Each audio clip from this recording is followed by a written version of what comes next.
Supreme court of Pakistan में practice and procedure act case की समाअत हुई। चीफ जस्टिस पाकिस्तान जस्टिस काजी फाइज ईसा की सरबराही में फुल बेंच ने केस की समाअत की।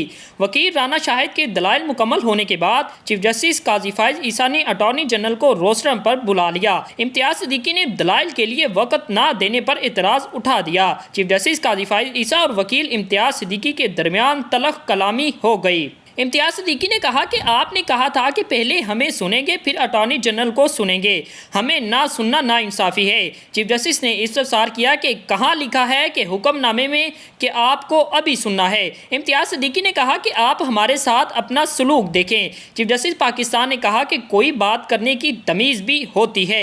पिछली समाअत का तमाम जजिस के दस्तखत के साथ हुक्मनामा जारी हुआ था। हुक्मनामे में दर्ज है इम्तियाज सिद्दीकी के दलाइल मुकम्मल हो चुके और वो मज़ीद दलाइल देना नहीं चाहते।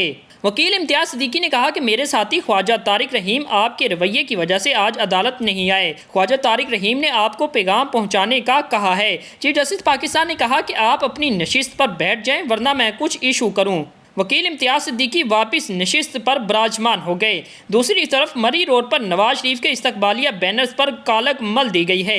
बैनर्स मुस्लिम लीग नून रावलपिंडी की मुकामी क़यादत की जानिब से लगाए गए हैं। मुस्लिम लीग नून रावलपिंडी ने शहर भर में नवाज शरीफ के इस्तकबालिया बैनर्स आवेजा कर दिए हैं। मरी रोड चांदनी चौक से लियाकत बाग तक लगे बैनर्स पर कालक लगाई गई है। मरी रोड पर लगे नवाज शरीफ के मुताद्दिद पोस्टर्स फाड़े गए हैं।